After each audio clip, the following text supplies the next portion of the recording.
Olá, amigos, bem-vindos ao nosso curso de terapia espiritual.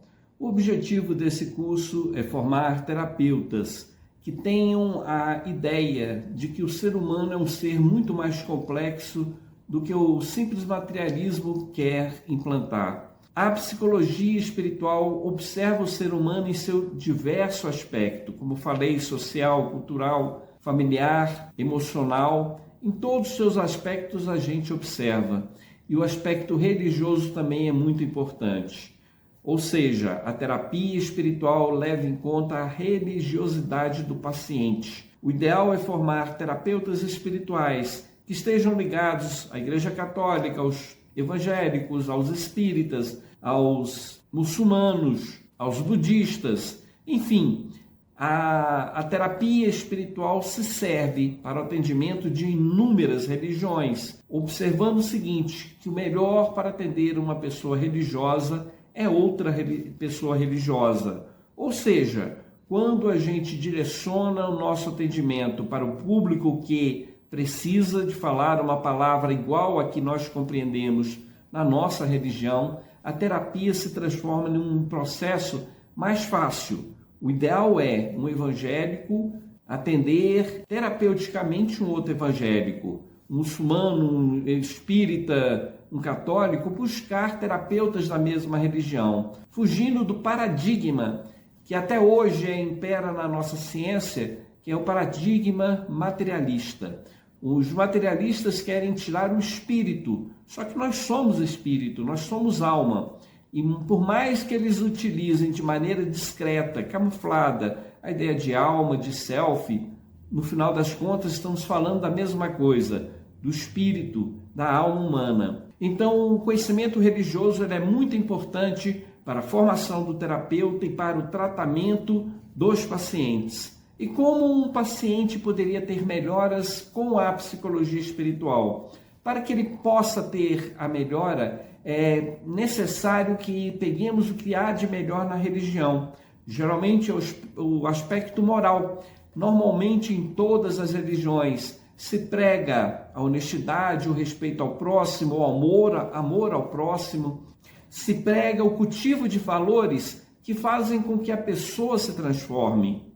Essa transformação é necessária para o equilíbrio de todos nós. Porque não existe nada parado no universo, tudo é movimento. Nós nos transformamos a cada dia, em cada vez que a gente levanta da cama, somos uma pessoa nova, mais velha, mais consciente, com um acúmulo de conhecimento um pouco maior. As modificações acontecem naturalmente e algumas das modificações elas são fruto da religião em que estamos.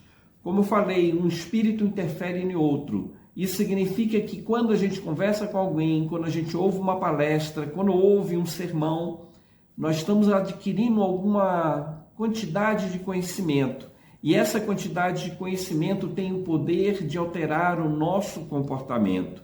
Ciente disso, a gente vai utilizar do conhecimento religioso para tratar o paciente. O que ele acredita? A fé é algo muito importante para a nossa vida. Em momento próprio, no nosso curso, a gente vai falar um pouco mais a respeito das crenças limitantes, do poder da palavra, do poder da fé. E vamos observar que muitas vezes, quando a gente abraça uma ideia, um comportamento religioso, muitas vezes a gente vence inúmeros defeitos em nossa vida. Que defeitos são esses? Varia o infinito. Pode ser a bebida, o cigarro, a traição, o excesso de comida, não importa. Cada um tem o seu vício, o seu desequilíbrio, aquelas tendências naturais de outras vidas que nos levam a voltar a errar. Isso significa que nós temos de corrigir a nossa postura e a religião é uma alavanca muito boa, porque há tempos a religião vem tirando as pessoas do desequilíbrio. E assim a gente pode dizer que o paciente da terapia espiritual é qualquer pessoa religiosa que tenha a vontade de se melhorar. E aí a pessoa vai ser treinada a pensar de maneira correta, a se comportar de maneira correta, porque a partir do momento que a gente modifica o nosso comportamento, o nosso jeito de falar, o nosso jeito de agir, nós vamos ter muita modificação no nosso comportamento e modificação para melhor. Logicamente, existem modificações para pior, mas não na terapia espiritual. Qual é essa modificação para pior? Quando a pessoa se pega muito num discurso materialista, de aproveitar todas as oportunidades, de beber toda a bebida, de comer o máximo possível, de transar com qualquer um. Quando a pessoa vai na mentalidade materialista, do aproveitar o máximo da vida, muitas vezes a pessoa só está adquirindo mais doença, porque a ideia do carpe diem, viva o dia, ela é muito perigosa para o nosso equilíbrio emocional, social, financeiro. O ideal é termos consciência do que fazemos, certo de que a vida continua, certo de que se eu não me precaver agora, se eu não agir corretamente agora, eu vou sofrer as consequências.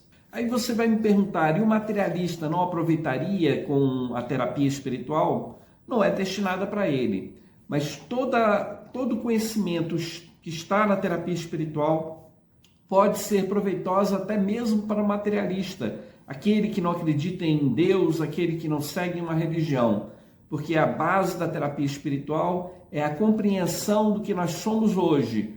O passado é muito importante, mas a gente não precisa voltar ao passado, descobrir quem fomos no passado para resolver os nossos conflitos. Basta diagnosticar, observar o que somos hoje para saber as tendências do passado e propor soluções para o futuro. Então, inclusive, o materialista pode aproveitar muito da terapia espiritual, observando a base, observando que, modificando o comportamento, grande parte do nosso problema de saúde também será interrompido, será tratado. Apenas para evitar muita polêmica, muita discussão, apenas para evitar abrir muito leque, é que durante o curso não vou tratar de uma religião ou outra. Posso citar algum conhecimento que se torna algo importante, já que a terapia espiritual leva em conta a religiosidade dos pacientes, mas eu não vou me fixar a nenhuma religião. Não é objetivo da terapia espiritual se limitar a apenas uma religião, embora a base dela esteja na continuidade da vida, na reencarnação e na influência espiritual. Mesmo assim, a terapia espiritual ela não vai se focar em nenhuma religião. Podemos citar um ou outro princípio que seja comum à maioria delas. O nosso foco durante o curso será o lado terapêutico. Embora respeitemos a fé dos pacientes, embora compreendamos a necessidade de um terapeuta de determinada religião tirar suas dúvidas, mesmo assim nós vamos focar mais no lado terapêutico do que no aspecto religioso, que tenho certeza, o próprio terapeuta que se formar, ele vai pegar o que há de melhor na terapia espiritual e fazer um trabalho de adaptação para os pacientes que for tratados pela terapia espiritual. Um dos conhecimentos que nós temos em terapia espiritual é que a fé do paciente é muito importante. Isso eu falei há pouco. Isso significa também que se eu acredito no passe magnético, logicamente, na minha religião, eu acredito no passe magnético. Mas se o paciente acredita no passe magnético, pelo simples fato dele acreditar neste tipo de tratamento, ele se prepara psicologicamente para receber o tratamento e o tratamento se torna mais eficiente. Existe um conhecimento na ciência que fala que se o paciente conhece que está sendo tratado com determinado medicamento, esse conhecimento do paciente vai interferir no resultado do tratamento. E por que eu estou falando isso agora? Porque nós somos sugestionáveis. E por incrível que pareça, o nosso cérebro é uma farmácia viva capaz de promover a cura. Nós temos todas as substâncias químicas necessárias para a nossa saúde. E o nosso cérebro, instigado, movimentado, direcionado para a cura, é capaz de produzir hormônios. Os hormônios afetam o funcionamento do nosso organismo, da nossa alimentação, de maneira a proporcionar, desde a anestesia, a cura de inúmeras doenças. Logicamente, eu não vou ser ignorante e negar que existe uma necessidade de alguns tratamentos que a fé não tem como curar, que a terapia espiritual ainda não tem ferramentas para tratar. Ou seja, existem doenças que a cura pode ser obtida pela fé. Tanto é que Jesus curou inúmeras pessoas, algumas delas simplesmente conduzindo-as ao perdão, ao auto-perdão, conduzindo a uma vida diferente. Mas se a gente for parar para pensar, uma perna quebrada, às vezes um tumor mais avançado, às vezes se faz necessário uma cirurgia, um tratamento mais ostensivo. E não nego, alguns medicamentos também são necessários, porque a química do nosso corpo falta, carece de algumas substâncias. Exemplo, se eu não tomo sol, eu vou ter carência de vitamina D. Se eu não chupo laranja, se eu não chupo limão, eu posso ter um problema de escorbuto. Então, nosso organismo também precisa ser tratado. Aliás, nós somos seres integrais. Isso significa que nós temos que cuidar do lado físico, espiritual e material, social, cultural, religioso. E todos os aspectos nós temos de estar em equilíbrio. Nós respeitamos a religião de todas as pessoas, nós respeitamos todos os tipos de tratamento, por mais absurdo que sejam, pois se a pessoa crê, se o tratamento tem resultado na pessoa, mesmo que seja por um efeito placebo, esse tratamento é válido. Então, respeitando a religião de todos, respeitando a terapia de outros especialistas, é que fundamos, inauguramos, criamos a terapia espiritual. Sinta-se convidado a participar desta terapia, de maneira a fazer o curso, comprar o livro e colocar em prática a terapia espiritual na vida dos pacientes. Meu nome é Paulo H.C. Gonçalves, serei o vosso professor. Que Deus abençoe a todos nós.